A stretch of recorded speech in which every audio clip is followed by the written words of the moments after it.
हाग्रानि मैदेर गाग्लोबनायाव गंसे एलपि स्कुलाव गोबां खहा थांनाय हरनि 12 रिंगासो समनिफ्राय मासे हाग्रानि मैदेर फैनानै दुमबाजार गामिनि थागिबि सुबुंफोरखौ उन्दुनो हायै थासारिजों मोगा-मोगि खालामनायजों लोगोसे बे गामिनिनो गंसे गुदि फरायसालिनि इन्जुर जोबफायना गालाङो आरो माइरं साराय लोगोसे गोबां खहा खालामलाङो।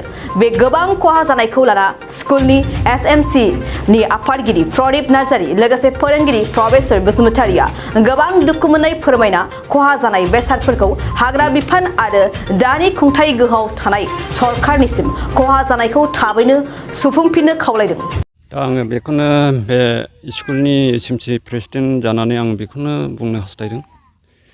दानो जोङो बे जोंनि नर्थ इस्ट दुमबाजारनि स्कुलखौ जे हाग्रानि जे मैदेरफ्रा फैनानै गामि ओनसोलाव थांग्रोदों, थांनानै फैनानै खाथियाव माइ जादों आरो माइ जाखांनानै बियो बे स्कुलखौ हाबनानै जोफायनानै बे माइरंखौ जादों आरो बेग मोनसे लांदों आरो बेवहाय साराय आरो गोबां फिसा फिसा बुस्थु बेफोरखौ नस्थ' खालामदों।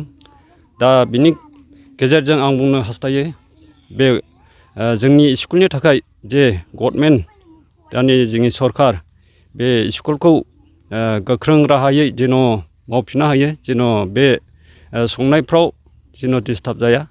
आरो बिनि गेजेरजों आं मिथिनो हास्थायबावदों बेबायदिनो जोंनि बे एरियायावहाय सम सम मैदेरा फैनानै डिस्टार्ब खालामो। थांनाय बोसोरावबो बे स्कुलखौहाय मैदेरा खाफालजों सफैखाबायमोन, बेवहाय जोङो एसे होबथानानैहाय जोङो बेखौ होफिननो हादों। नाथाय बे बोसोरावहाय जोङो होबथानो हायाखिसै, मैदेरा होलाबो खारा।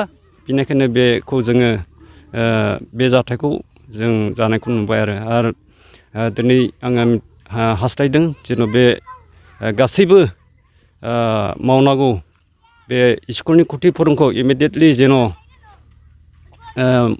खालामनानै होयो आरो बे जोंनि स्कुला बे वालबो गैया, जेन' बे वालखौबो जेन' सरकारा दायित्थ' लानानै मावोब्ला मोजां जागोन। जेन' वाल थायोब्ला एसेब्लाबो प्रटेक्ट जागोन होननानै आं सानो।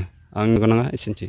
पार्कजों नांजाबनाय दुमबाजार गामियाव दिनै फुंनि 2 रिंगायाव मासे मैदेरा फैनानै जे गामि ओनसोलनि जे मानसिफोरखौ जे हालाय हाफाय खालामफैदों, बिसोरनि जे माखासे माइफोराव बियो फैनानै जे डिस्टार्ब खालामनायखौ जों नुनो मोन्दों।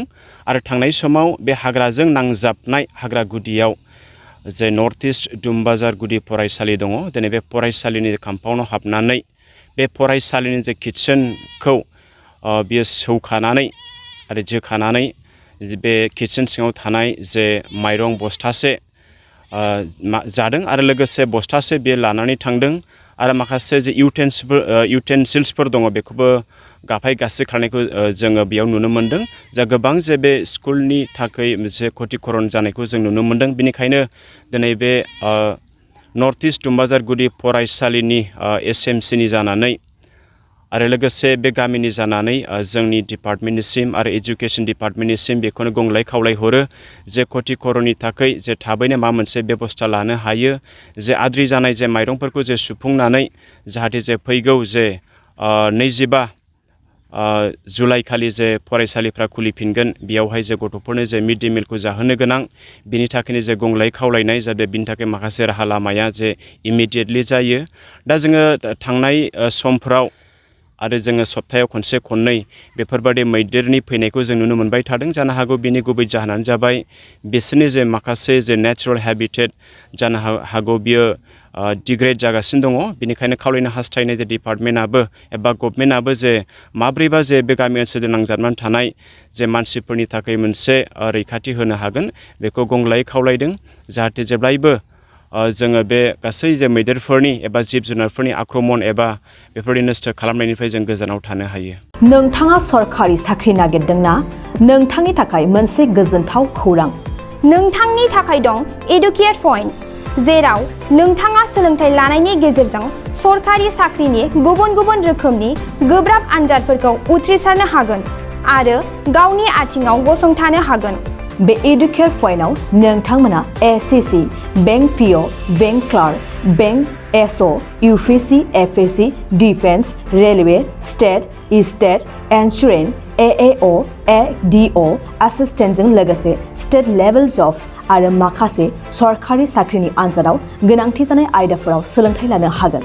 मख'नो गोनांदि बे सोलोंसालियाव साख्रिनिल' नङा, बेयाव MBA आरो सैनिक स्कुल बायदियाव एडमिशननि थाखाय एन्ट्रेन्स होनो थाखायबो सोलोंथाइ लानो हागोन।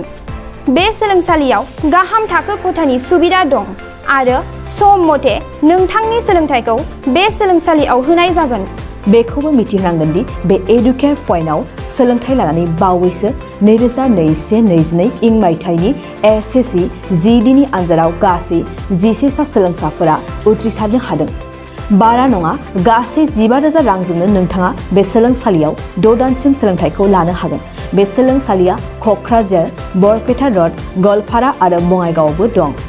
क'क्राझाराव सोलोंथाइ लानो गोसो गुदुं जानाय सुबुंफोरा 700-2026-133 9101-536360 700-2026-133 9101536360